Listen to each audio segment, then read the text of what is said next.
Okay, magandang umaga po sa ating lahat. Ngayon po kasi ay umaga dito sa amin, alas 7:30. No, naglagay tayo ng yung special na na fertilizer. Yung ginawa ko lang, nakita ko lang sa YouTube. Yun, nag-spray ako.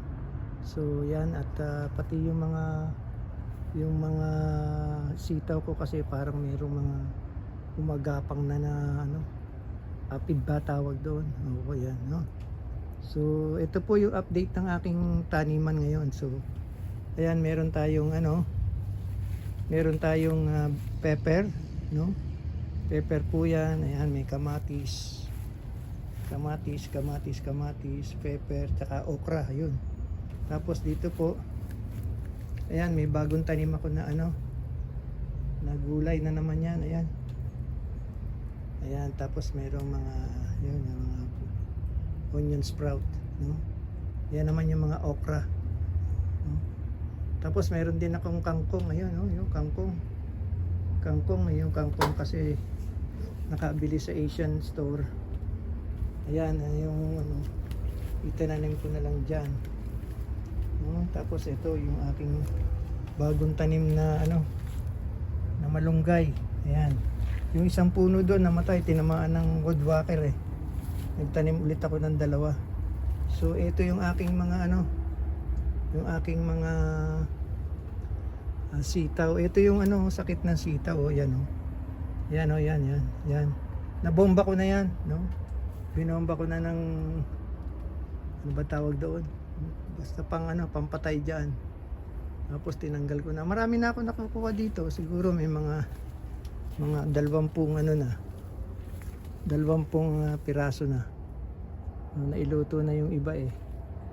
Maganda tong to. Tapos may mga bagong tanim na naman ako. Ayan yung tawag dito, cucumber, no? Cucumber yan. Tapos yung isang doon, nakakuha tayo ng isang pinya, no?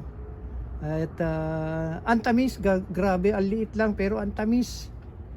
Andun yun, papatay na yun. Ito, may mga bago na naman. Yan, mga pinya. Yan lang yung mga binibili ng anak ko, ng misis ko. Yung dulo kinukuha ko, no? Tapos harvest ko lang, nakakuha ko ng 4 na stroke dito na na sitaw.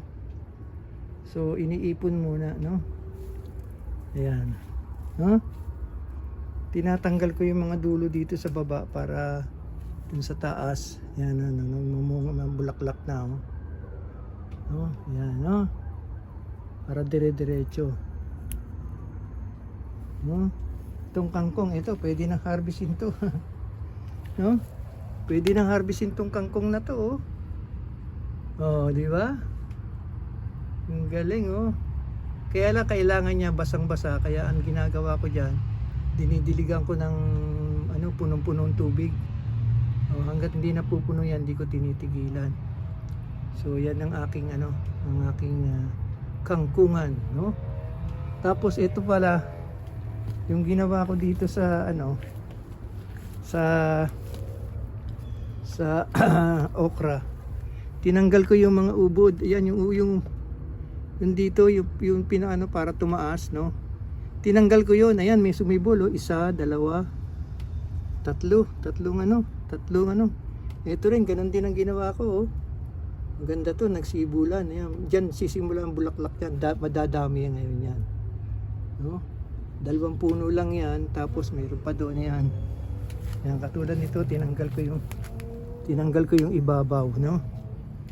Yan, may lumabas na dito 1, 2, no? Yan, ito hindi pa pwede, maliit pa eh. Ito hindi pa pwede. Ito pwede na to, yan, no? Pwede na yan, kaya tinanggalan na natin ang mga nakikita ko lang sa YouTube. Sinusunod lang natin, no? Ayan, no? Yan ang aking taniman ngayon. Tapos ito yung aking yan, bubuhayin ko to, palalakihin ko ng gusto to, kasi mahilig kami sa sa malunggay.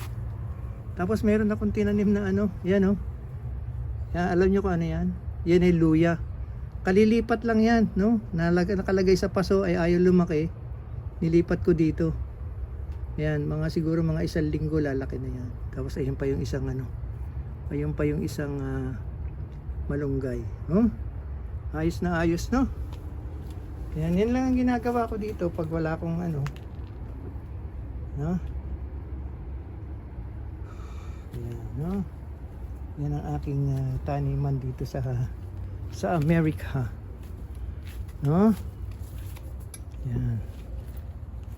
Ito rin yung isang Ayan. Oh, ang dami, oh, tingnan nyo. 1, 2, 3. Ito rin, 1, 2, 3, 4, no? Tapos meron tong bunga, ayan, oh. May bunga na yung mga pepper, oh. Ayan, oh. Maliliit lang yan. Ang tawag dyan is sweet pepper, no? Ito yung aking tanlad. Tanlad. Ito naman yung mangga. Yan yung onion leeks. Ito hindi ko alam kung ano to, kung suha o orange o dalandan, no? Yan, ito namatay eh. Sayang, namatay. Ito yung papaya. Sana hindi abutin ng winter para magkaroon ng ng bunga.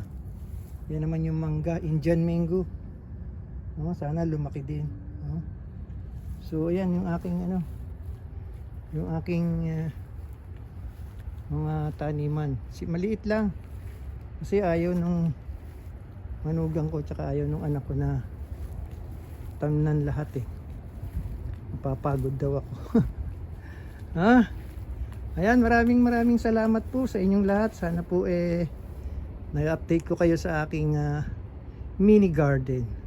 Hanggang dito na lang. Like and share po, like and share. Salamat po at shout out na lang sa lahat. Love you all. God bless.